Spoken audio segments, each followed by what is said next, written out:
Warga Jerman pada hari Minggu kemarin mengunjungi tempat-tempat pemungutan suara untuk memilih parlemen dan kanselir baru. Sejauh ini persaingan terjadi pada partai SPD dan Partai Hijau.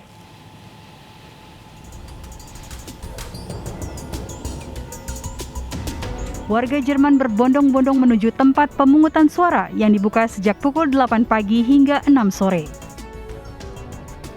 Warga memilih parlemen baru yang akan menentukan siapa pengganti kanselir Angela Merkel setelah 16 tahun memimpin Jerman.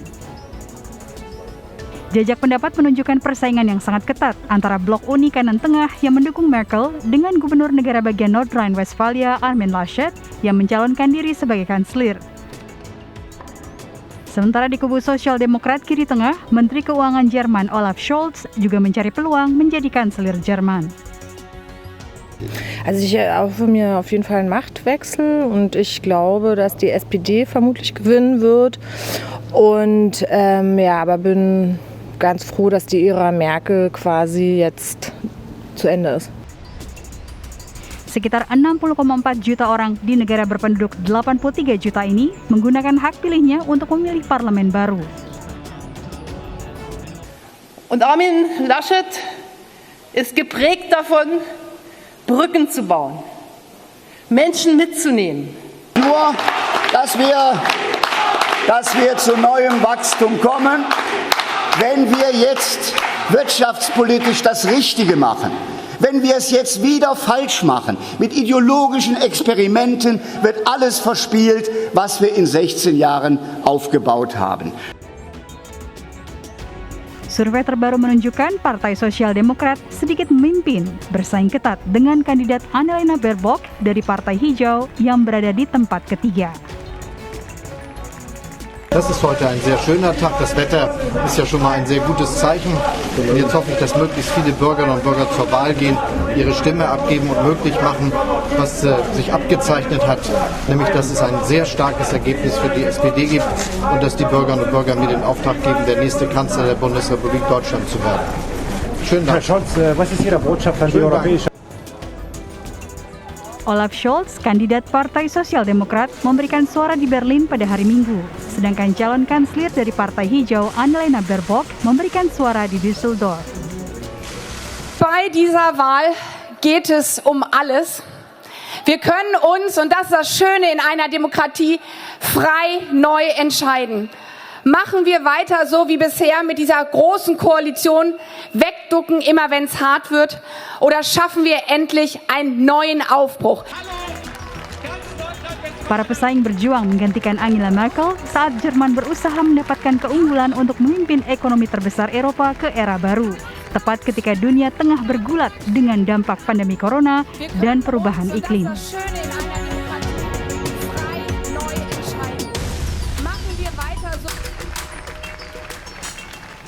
Dan berikut laporan wartawan senior Deutsche Welle Jerman, Hendra Pasuhuk. Selamat pagi waktu Jakarta, Hendra, dan selamat malam waktu Berlin.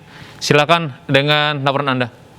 Sekitar 2 jam lalu, dan televisi mulai menayangkan hasil-hasil perhitungan cepat tentang siapa yang memenangkan pemilu ini, dan hasil-hasil menunjukkan seperti prediksi sebelumnya bahwa ada persaingan sangat ketat antara dua partai terbesar, yaitu CDU, Partai Angela Merkel, dan SPD yang mencalonkan Olaf Scholz untuk menggantikan Angela Merkel karena Merkel tidak akan mencalonkan diri lagi dan tidak akan mengambil jabatan politik lagi. Karena itu sekarang semua perhatian ditujukan kepada siapa yang berhasil memenangkan suara terbanyak. Menurut jajak-jajak pendapat yang ada di televisi, SPD sampai saat ini merebut suara terbanyak dengan selisih yang sangat kecil, hanya sekitar 0,2% di atas suara CDU, dan mereka memenangkan sekitar 25% suara. Jadi SPD menurut perhitungan cepat memenangkan 24,9%, sementara CDU 24,7%. Walaupun begitu berarti kedua partai tidak mempunyai mayoritas mutlak, sehingga akan melakukan perundingan koalisi dan mereka perlu berkoalisi dengan dua partai lain untuk bisa membentuk mayoritas mutlak di parlemen. Itulah sebabnya peranan kunci akan dipegang oleh Partai Hijau sebagai kekuatan ketiga yang baru di Jerman, yang berhasil merebut sekitar 15% suara, dan di belakangnya ada Partai Liberal Demokrat FDP. Inilah dua partai yang akhirnya akan menentukan siapa yang akan menggantikan Angela Merkel. Apakah Partai Hijau akan mau bergabung dengan Kristen Demokrat CDU atau dengan SPD? Begitu juga pertanyaan yang sama untuk partai yang lebih kecil lagi, yaitu FDP, partai keempat di Jerman. Partai-partai kecil lain tidak memiliki peluang untuk menentukan pembentukan koalisi di Jerman. Dan di belakang layar tentu akan berlangsung perundingan-perundingan yang sangat alot. Tema apa yang dibahas kali ini dalam pemilu Jerman? Tema yang paling penting adalah ekonomi. Setelah mengalami pandemi yang panjang, semua orang ingin tahu bagaimana situasi ekonomi negara ini dalam tahun-tahun berikutnya. Tema kedua adalah perubahan iklim yang di Eropa sudah disebut krisis iklim. Setelah terjadi berbagai bencana, termasuk bencana banjir di Jerman yang menewaskan lebih dari 100 orang, belum pernah dialami sebelumnya, sehingga mengejutkan publik. Itu sebabnya kedua tema itu menguasai kampanye.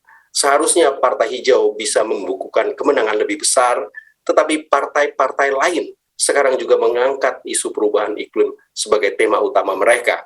Karena itu, ada tema ekonomi yang menjadi penentu. Dan kita tahu, kandidat SPD Olaf Scholz adalah Menteri Keuangan, sekaligus wakil Kanselir Angela Merkel. Tentu dia dianggap memiliki kompetensi yang paling tinggi dalam situasi keuangan. Itu sebabnya hampir semua pengamat politik yakin bahwa SPD akhirnya akan memimpin pemerintahan koalisi dengan dua partai lain, dan Olaf Scholz akhirnya akan menjadi kanselir yang baru menggantikan Angela Merkel. Tapi tentu saja CDU juga punya kemungkinan membentuk koalisi dengan Partai Hijau dan Partai Liberal Demokrat.